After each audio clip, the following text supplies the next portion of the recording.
Sobat Maestro, sesaat lagi Anda akan bersama-sama mengikuti pengajaran firman Allah yang disampaikan oleh hambanya Pastor Dorcas Daud dari Gereja Hope ACC. Selamat mendengarkan. Shalom, Anda akan mendengarkan program Puasa dalam Firman-Nya yang disampaikan oleh Pastor Dorcas Daud dari Hope ACC dan Dorcas Ministries. Selamat mendengarkan. Banyak orang Kristen berpikir bahwa ketika kita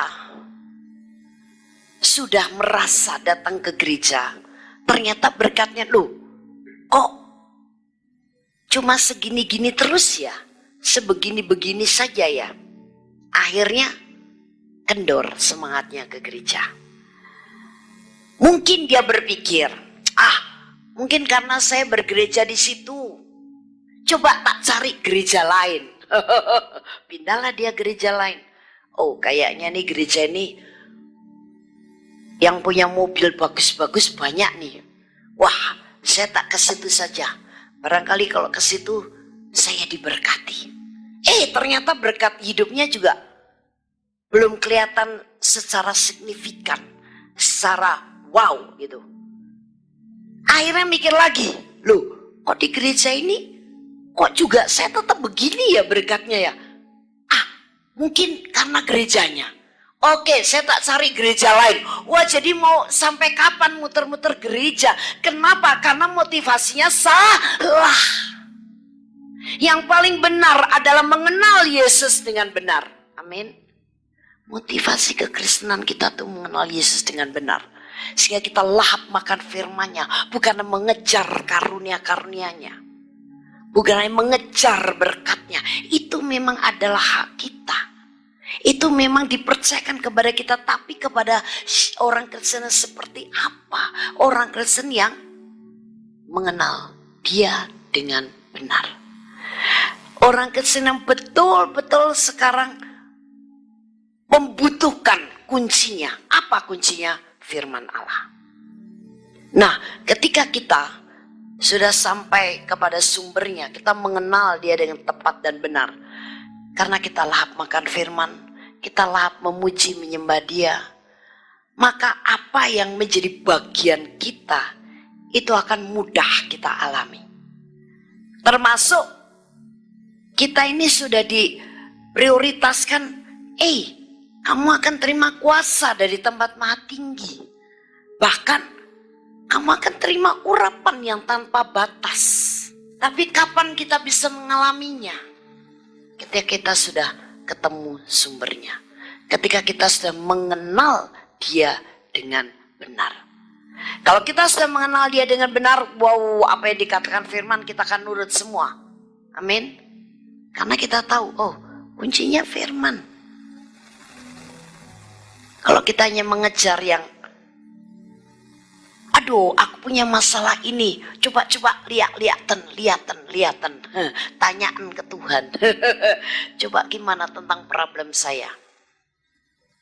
Kalau cuma ngejar itunya tapi tidak mau rajin menggali kunci-kunci kerajaan Allah dengan serius, maka engkau akan nihil. Engkau tidak akan mendapatkan apa-apa. Nah, itu sebabnya kita harus tertanam di dalam firman. Kalau kita tertanam dalam firman, kita akan mengenal Dia dengan benar. Roh Kudus akan bekerja dengan sangat luar biasa. Dan kita akan mencintai firman, kita akan taat kepada firman. Begitu banyak firman yang sebenarnya menjadi kunci kehidupan kita. Kunci kesuksesan, kunci keberhasilan. Tapi banyak orang Kristen kalau dikhotbahin, tidak semuanya doyan. Yang dikejar itu bonusnya. Padahal untuk dapat bonusnya itu adalah janji Tuhan, kita harus dapat kuncinya. Banyak orang Kristen tidak doyan firman. Kalau diajar firman paling nggak suka. Tapi kalau dengar kesaksian, wow suka. Kalau mulai ada yang lihat-lihat, wow suka. Kalau mulai ada pekerjaan spektakuler, wow. kejar di mana saja. Memang itu bagian kita. Saya juga terjun dalam pelayanan seperti itu. Saya juga mengalami pekerjaan-pekerjaan Tuhan yang spektakuler. Dari mana saya dapatkan? Saya gali dengan tekun, setia, teliti, rajin, sungguh-sungguh. Kuncinya yaitu di mana? Firman Allah. Jadi setiap firman saya makan dengan lahap, makan sampai menjadi rema. Sehingga saya begitu percaya, saya mengasihi firman. Firman di dalam saya seperti pelita yang terus menyala. Nah, ketika orang Kristen tidak doyan firman, makanya sulit untuk bertumbuh imannya. Dan orang Kristen yang tidak doyan firman, pelitanya tidak menyala dengan terang benderang. Ingat, firman itu dikatakan sebagai pelita. Saya juga hidup dengan urapan yang wow. Tapi bagaimana saya bisa dapatkan itu? Saya hidup dalam firman Allah. Karena kalau kita berakar dalam firman, kita akan melakukan apa yang dikatakan oleh firman itu. Kita lihat Matius pasal yang ke-25, perumpamaan tentang talenta. Ini kisah seorang tuan yang akan pergi ke luar negeri dan dia mempercayakan 5 talenta kepada hamba yang satu, si A, 2 talenta kepada hamba B, dan 1 talenta kepada hamba C. Dan hamba-hamba ini diberikan talenta yang berbeda karena si tuan memberikan atau mempercayakan talentanya menurut kemampuan hamba-hambanya. Tidak mungkin hamba yang sanggup hanya dipercayakan 1 talenta diberi 5 talenta. Yang sanggup hanya 2 talenta diberikan 5 talenta. Nah, jadi ini menunjukkan bahwa si tuan itu begitu bijaksana, berhikmat dan adil. Dan kemudian sepulangnya dari luar negeri, si yang terima 5 talenta itu segera mengembalikan 5 talenta plus labanya menjadi 10 talenta. Sehingga si tuan memuji, wow, hebat sekali kamu hambaku. Kemudian yang diberi 2 talenta juga datang, sekarang dia membawa 4 talenta. Dia juga dapat pujian daripada si tuan. Nah, berarti yang 2 orang ini, hamba A dan hamba B, mereka ketika diberi kepercayaan talenta-talenta itu oleh tuannya, begitu setia dan begitu bersemangat, begitu rajin untuk menjalankan uang itu. Mereka tidak menunggu waktu sampai lama. Mereka tidak berpikir-pikir sambil menimbang-nimbang di otaknya. Oh, nanti dulu, nanti rugi labanya gimana? Oh, capek enggak ya kalau menjalankan talenta ini ya? Terus kemana? Kira-kira aku bisa ngomong enggak ya? Enggak. Begitu dikasih 5 talenta, begitu dikasih 2 talenta, langsung go. Dan langsung kerja. Tidak menunggu-nunggu waktu, tidak lagi cari-cari alasan untuk menjalankan uang ini dengan menunda-nundanya. Berbeda dengan yang dapat 1 talenta cuma dapat 1. Tapi kelakuannya konyol banget. Dia malah sembunyikan, menggali lubang, disembunyikan uang yang 1 talenta itu. Sehingga ketika tuannya pulang, dia tidak membawa apa-apa. Bahkan yang 1 talenta pun sudah terlanjur ditimbun, disembunyikan oleh dia.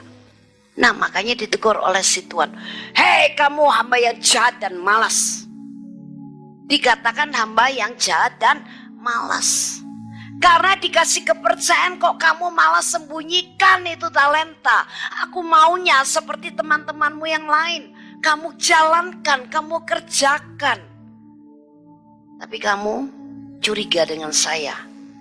Kamu berpikir nanti kalau kamu dapat laba dari uang yang kuberikan kepadamu, enak bener sih tuan.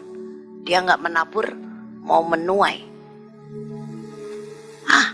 Saya sembunyiin aja. Sebetulnya kenapa sih hamba C ini yang cuma dapat 1 talenta, dia sembunyikan? Tadi kata si tuan, hamba ini jahat dan malas. Hamba ini malas. Dia tidak sadar bahwa sebetulnya walaupun dia terima 1 talenta, si Tuhan ini memberikan kepercayaan sungguh-sungguh kepadanya. Sampai-sampai walaupun mau ke luar negeri, talentanya dipercayakan kepada dia. Dengan harapan kamu jadi hamba yang rajin. Aku percaya nih hartaku kepadamu. Saya percaya kamu akan urus ini harta ini. Kamu akan kerjakan harta ini. Nanti kalau ada labanya ya kamu sendiri yang untung. Tapi ternyata si hamba malas, si dasar malas, otaknya juga jadi tidak cerdas. Otaknya jadi tumpul. Perhatikan, orang yang malas itu otaknya pasti menjadi tidak cerdas. Karena orang yang malas itu tidak pernah mempergunakan otak. Jadi akhirnya apa? Tell me, telat mikir. Tapi kalau orang yang rajin, otak ini selalu berputar. Wah, gimana nih? Aku dengan 1 talenta ini, aku bisa ke sana. Aku akan lakukan ini, dan kemudian dari sini aku dapatkan ini. Aku lari lagi ke sana. Aku akan kerjakan itu. Bla bla bla bla. Di sini akan banyak program dan planning. Dan program planning itu tidak dibiarkan saja masuk di dalam museum otaknya. Tapi dia akan mengerjakannya sesuai dengan apa yang ada di otaknya. Itu orang yang rajin. Tapi orang yang malas, males lah. Males. Nah, kalau menjadi pemalas, bagaimana orang lain akan mempercayakan sesuatu kepada kita? Sama dengan Tuhan. Kalau kita pemalas, Tuhan tidak bisa akan mempercayakan sesuatu kepada kita. Walaupun kau berpikir dan kau bilang, oh Tuhan aku mau dipakai seperti si A, si B, si C. Oh Tuhan aku mau diberkati seperti D, E, F, G, H. Tapi Tuhan tidak akan mempercayakan apa-apa kepadamu. Karena apa? Tuhan tahu kamu malas, kamu tidak rajin. Padahal kita di dalam Tuhan diberi begitu banyak hal yang sebetulnya dipercayakan kepada kita. Amin. Begitu banyak hal. Itu sebabnya kita diberi kuasa dari tempat maha tinggi. Untuk apa? Kamu bisa mengerjakan segala hal di dalam aku. Kamu ketemu orang sakit, kamu akan bisa sembuhkan. Kamu ketemu orang kerasukan, kamu bisa lepaskan dia. Kamu ketemu orang mati, kamu bisa bangkitkan. Ketemu orang lumpuh, kamu bisa buat dia melompat dan berjalan. Bahkan ketemu orang kusta, kamu akan bisa melihat tubuhnya utuh kembali. Kamu bisa mentahirkannya. Sampai dia memberikan sesuatu yang paling berharga, paling luar biasa, dan paling yang bisa membuat kita mampu melakukan segala-galanya. Apa itu? Kuasa luar biasa atau apa? Urapan. Itu adalah sesuatu yang paling luar biasa, karena dengan urapan kita bisa melakukan segala sesuatu yang dipercayakan oleh Allah kepada kita. Bayangkan, orang seluruh dunia dipercayakan kepada Anda dan saya. Percaya itu? Seluruh dunia loh. Karena apa? Yesus bilang, hei, pergilah beritakanlah kerajaan Allah. Jadikan semua bangsa muridku. Kamu adalah saksiku sampai ke ujung-ujung bumi. Bukankah itu menyatakan bahwa semua bangsa, seluruh orang di dunia ini dipercayakan di tangan kita? Nah, terbayang gak sekarang kalau kita diberi kepercayaan manusia seluruh dunia, segala bangsa? Nah, mungkin itu bisa kita lakukan dengan kekuatan kita. Harus kita lakukan dengan kekuatan urapan. Kalau begitu betapa luar biasa, hebat, besar, dahsyat namanya urapan. Nah, tapi walaupun sebegitu luar biasa yang dipercayakan kepada kita, seluruh dunia loh, segala bangsa tuh ditaruh di tangan kita. kalau kita malas tidak mengerjakannya, ya tidak akan terjadi apa-apa. Sehingga orang Kristen berpikir, masa ya urapan itu begitu hebat, begitu dahsyat. Padahal urapan itu kan menjadi real, akan menjadi nyata kalau kita rajin. Rajin apa? Dalam kaitan seluruh bangsa ada di tangan kita. Rajin apa? Memberitakan Injil, bekerja di ladang Tuhan. Nah, kalau tidak, ya urapan yang kau terimakan menjadi padam. Ini contohnya si hamba yang C ini loh. Yang dikasih A dikasih 5 jadi 10. B dikasih 2 jadi 4. 1 malah disembunyikan, makanya ditegur. Hei kamu hambaku yang jahat dan malas. Ini malas. Surga tidak butuh orang malas dan surga tidak suka orang malas. Urapan akan bekerja makin luar biasa ketika orang itu begitu bersemangat, tidak malas untuk mulai mengerjakan pekerjaan Tuhan. Dan di dunia pun orang yang malas juga tidak akan mengalami apa-apa, betul nggak? Gak akan dapatkan apa-apa. Kalau kita tidak pemalas, Roh Kudus akan menolong kita, urapan akan memampukan kita melihat jalan manakah yang harus kita tempuh untuk kita kerjakan sehingga mendatangkan kesuksesan. Amin. Nah, jadi surga itu tidak membutuhkan orang yang berpangku tangan. Boro-boro bangsa sedunia, tetanggamu aja mungkin Anda belum pernah ngomong tentang Yesus. Padahal engkau adalah saksi dari semuanya ini. Padahal seluruh bangsa, segala bangsa dipercayakan dalam tanganmu. Tapi satu orang di sebelah kiri rumah Anda belum terjamah, belum tersentuh sedikit pun oleh Anda. Walaupun aku merasa, aduh ini tinggal di orang lain gak nyaman. Oke, tapi untuk ngomong tentang Yesus satu ini gak pernah mau berhenti. Nah karena apa? Dipercayakan di tangan saya. Dan orang yang sakit kesembuhan dipercayakan di mana? Di tangan kita. Orang yang terikat dipercayakan di mana? Di tangan kita.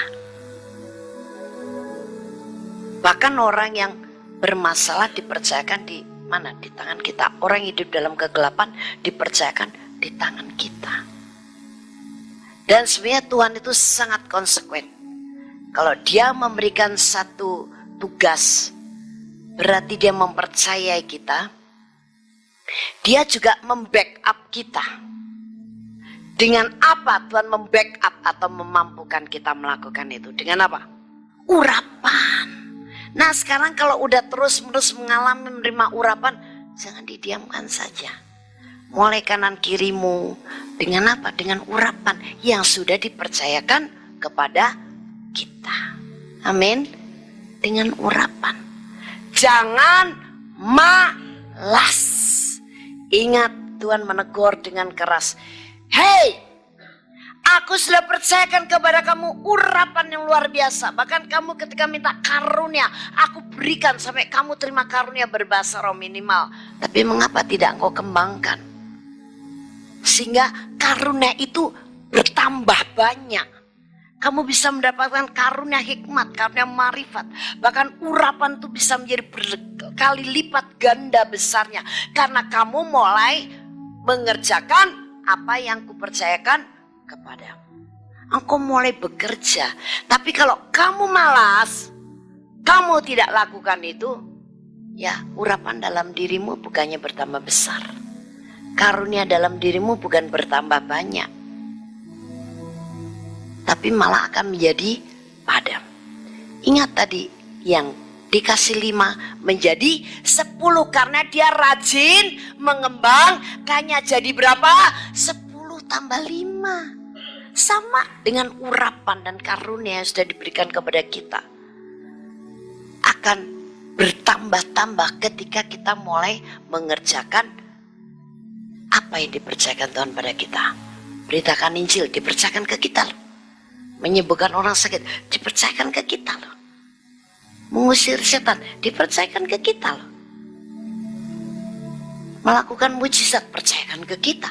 Bangkitin orang mati percayakan ke kita. Memenangkan jiwa dipercayakan ke kita. Yesus sudah selesai, jangan kita berdoa, Tuhan kiranya Engkau yang memberitakan Injil sampai ke pedalaman-pedalaman. Silahkan Tuhan Engkau belusukan. Silahkan Engkau masuk ke pedalaman. Oh malah nyuruh Tuhan. Tuhan bilang, hei, aku yang suruh kamu. Kamu tuh orang-orang yang sudah aku percaya. Keselamatan dunia ada di tanganmu. Amin. Tepuk tangan buat Anda. Keselamatan dunia ada di tanganmu. Makanya nak, aku royal memberikan kamu urapan. Supaya apa? Come on, do it. Semua yang dipercayakan, seluruh orang di dunia ini dipercayakan di tangan Anda.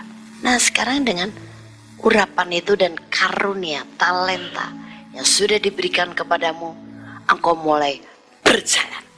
Berjalan keliling sambil berbuat baik. Amin. Itu namanya orang rajin. Jangan menjadi hamba yang malas. Dari mulai perjanjian lama, Salomo yang mendapat hikmat Tuhan itu sudah mengamati pemalas itu seperti apa. Kita lihat di dalam Amsal 12 ayat 27. Orang malas tidak akan menangkap buruannya, tetapi orang rajin akan memperoleh harta yang berharga. Wow, tepuk tangan. Orang dunia saja yang kerja sekuler kalau malas, dia tidak akan menangkap buruannya. Yang dia kejar, yang dia tuju, yang ingin dia raih tidak akan ketangkap. Tapi orang yang rajin itu akan memperoleh harta yang berharga. Itu kerja sekuler juga begitu loh. Orang sekuler setahu kebenaran ini. Nah begitu juga dengan hal dari kerajaan Allah. Malas berdoa, Anda tidak akan mendapatkan apa-apa. Malas muji dan menyembah Tuhan, Anda juga tidak akan mengalami apa-apa. Malas baca firman, ya jadi orang yang tidak tumbuh imannya. Malas beribadah, Anda tidak akan menikmati berkat apa-apa. Malas memberitakan Injil, engkau tidak akan dapat harta yang berharga. Malas mengerjakan ladang Tuhan, padahal engkau adalah orang kepercayaan surga, engkau tidak akan mendapatkan harta yang berharga. Samalah tadi inilah, dikasih 5, akhirnya dapat 5 lagi, jadi dia dapat punya 10. Itulah harta yang ditambahkan harta yang berharga. Bagaimana kita menjadi dipercaya yang lebih besar lagi, lebih besar lagi, lebih besar lagi, kalau kita bukan menjadi orang yang malas. Saya juga menangkap kepercayaan Tuhan ini dengan sikap. Begitu saya bertobat, saya baru mengerjakan yang kecil. Tukang sayur datang ke rumah saya, nawarin sayur, saya beritakan Injil. Saya ngantar anak sekolah, yang paling besar dulu masih TK. Ibu-ibu yang antar jemput anak-anaknya, daripada mereka ngomongin suami, ngomongin tetangga, bla bla, ngomongin gurunya anak, bla, saya beritakan Injil. Nah, jadi itu yang saya lakukan gitu loh. Nah, kemudian surga melihat, wahai hambaku yang setia, baik sekali perbuatanmu. Oke, sekarang tak tambah-tambah, tak kasih kamu harta yang lebih berharga. Barang siapa setia pada perkara kecil, maka Allah akan mempercayakan perkara yang besar. Jadi jangan bermimpi Anda akan keliling dunia karena Yesus kalau engkau pemalas. Kalau engkau tidak mulai mengerjakan dari sekarang. Saya kerjakan dari itu. Dari tukang sayur, tukang ngamen di rumah, ibu-ibu yang ngantar sekolah, dan saya puas. Paling tidak benih sudah saya tabur, nanti akan ada yang nyiram, Allah yang memberi pertumbuhan. Amin. Tapi yang paling penting kerjakan. Maka apa? Kamu akan dipercaya yang lebih besar lagi. Bahkan di sini jelas sekali dikatakan kamu akan memperoleh harta yang berharga. Wow. Dalam pekerjaan di luar kan nggak langsung nongkrong, betul nggak? Semua pasti dari bawah naik. Tapi kuncinya jangan malas. Jelas sekali ini.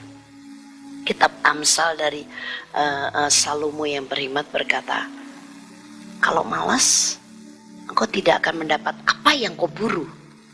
Nggak akan dapat apa yang kau butuhkan, apa yang kau kejar, apa yang kau ingin, nggak akan kau dapatkan. Tapi orang yang rajin, dia akan memperoleh harta yang berharga. Wow, luar biasa. Ada lagi di dalam Amsal, pasal yang ke-19 ayat 15. Kemalasan mendatangkan tidur nyenyak, dan orang yang lamban akan menderita lapar.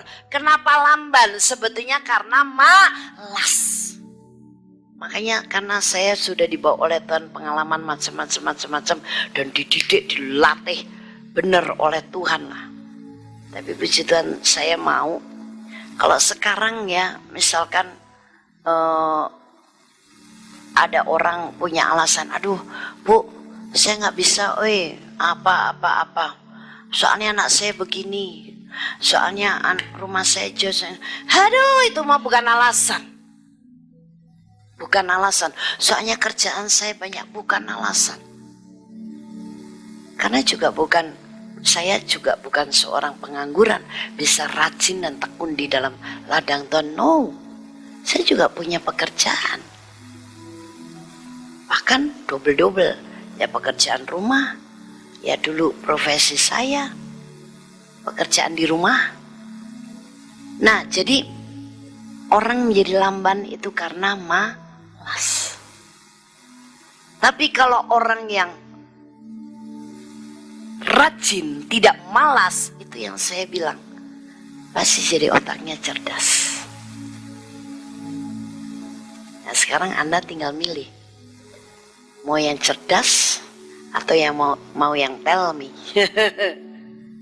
Kalau saya mau yang cerdas.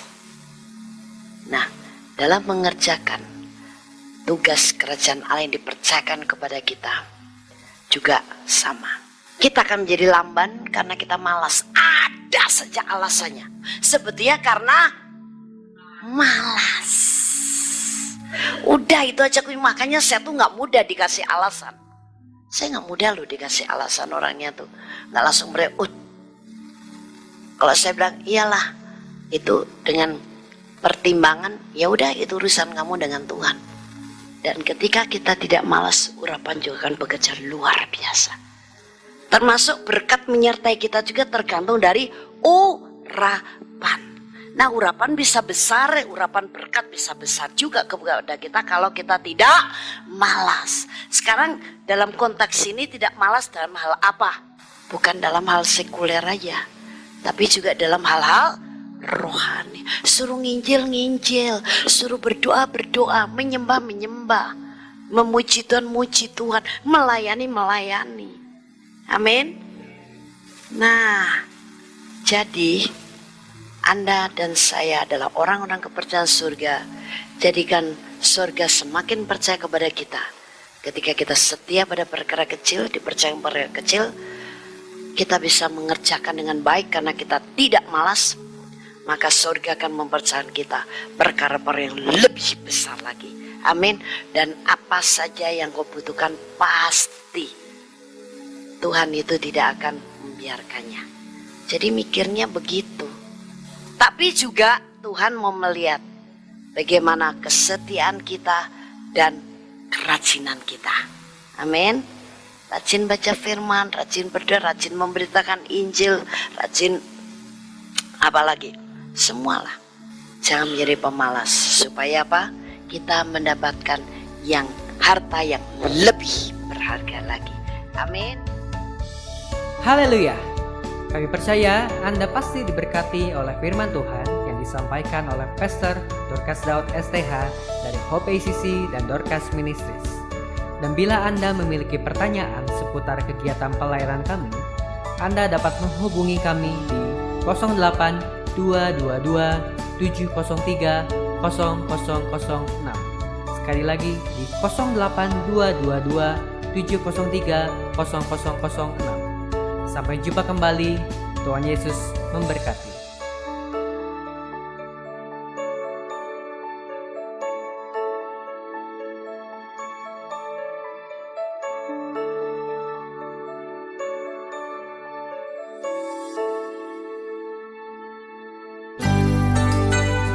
Demikianlah firman Tuhan yang berkuasa telah kita dengar bersama-sama. Dan kami percaya Anda sangat diberkati. Bagi yang membutuhkan pertumbuhan iman dan pelayanan lebih lanjut, Anda dapat menghubungi kami dan beribadah bersama dengan kami setiap hari Minggu di Gereja Hope ACC di ACC Center, Jalan Mekar Utama, nomor 31, lantai 3 Kompleks Mekarwangi, Bandung, pada jam 8.30. Ada kebaktian anak-anak pada jam yang sama. Ikuti juga Breakthrough Prayer setiap Jumat jam 18.30. Jika Anda membutuhkan dukungan doa, Anda dapat mengirimkan SMS ke nomor 0822 2703 0006. Tuhan memberkati.